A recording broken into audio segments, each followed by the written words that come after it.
Hello friends, my name is Habib. Today we're going to learn the basics of C++.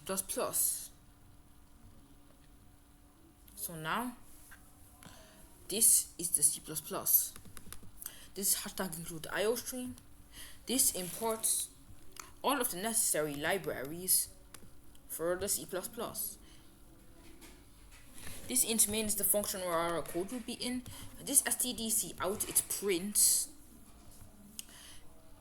this string, which is hello, and this returns 0, just means that our program has run without any errors. So now, to compile this, I've already made a C++ file. Go to where C++ file is, use your specified compiler, which in this case is C++, and then write the name of your file. And then it should produce an exe file if you're on Windows, or a different file. So now it says hello. Now writing std can be kind of annoying, especially because of the d's. So I can write using namespace std, which will allow me to remove this and just write cout hello. It works. Now let me write cout fff. I can change this, so then it will give a different output. And so yeah. Next we need to talk about variables. In C++, variables, C++ is statically typed language, which means that variables have to have specific types that cannot be changed. So if I make a variable a number, I cannot change that variable into a letter, for example. Compared to dynamically typed languages like Python, where you can make a variable any type you want.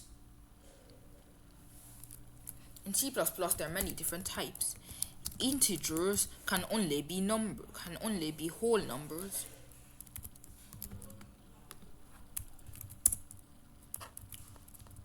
So like I is an integer, it means that it can only be a whole number. If I try to set this to 5.5,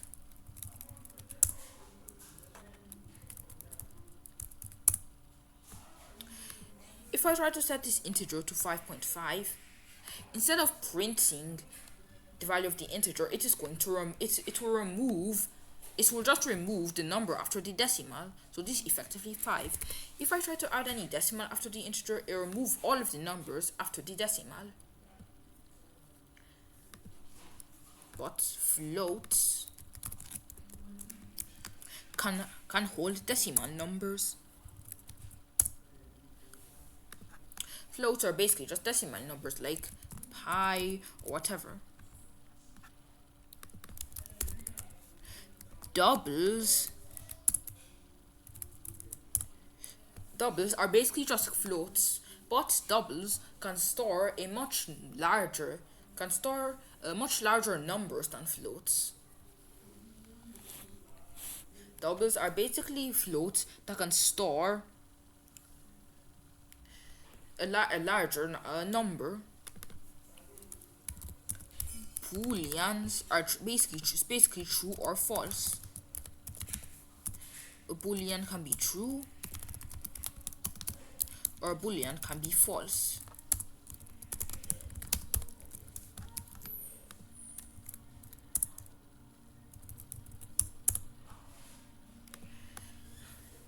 Also in C++, if you want to make a new line, you have to write end L after the thing you want to make a new line.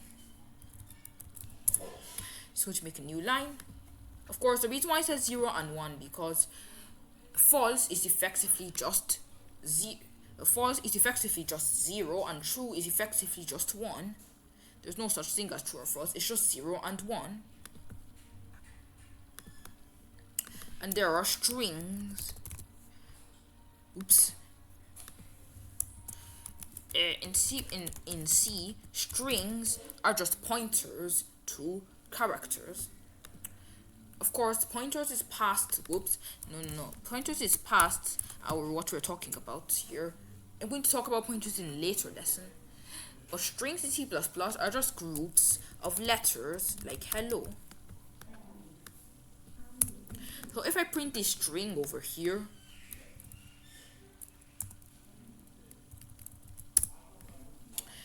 you see, C++ has an inbuilt library for strings, but C, the predecessor to C++, since C++ is just an extension of C, strings are just pointers to chars or just an array of characters, if you want to think of it that way. Think of it either way.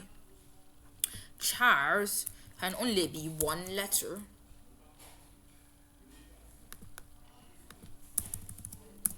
For example, this char H is only one letter.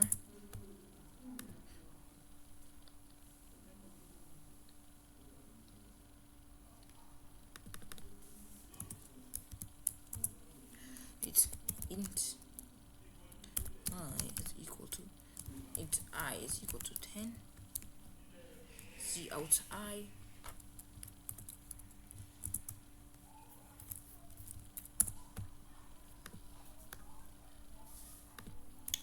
Now I'm going to see out I hello.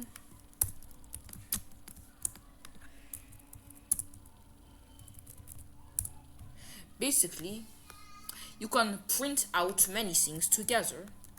You might be wondering why is this useful? Like for example, instead of writing C out H I could just write H and I together. It's like, for example, you want to print a variable with a string. So like if I want to print hello and I cannot just write hello I. It's going to think I want to print hello I, not the variable. So I can use this to join the variable together. I'm just going to add a space. So I can use this to join them together.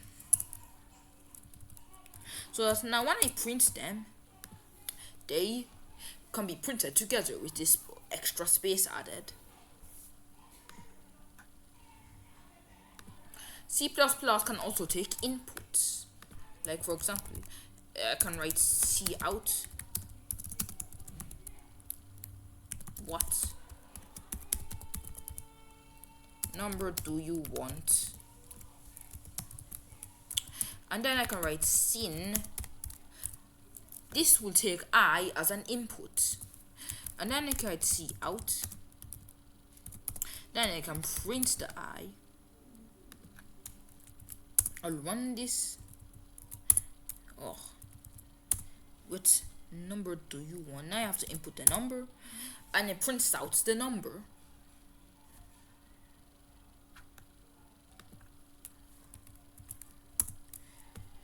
So this C out just prints what number do you want, and the sin, it takes the input for the number. Now you might be wondering why. Let me run the a.exe. You might be wondering why they're on the same line and not on different lines.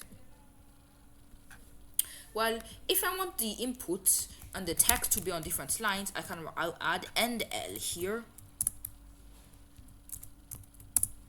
And now the input and the text are on different lines. Oh, why did it just input 0? Anyways, that's it for today's video. Hope you enjoyed it. Subscribe to my channel, ObaCode.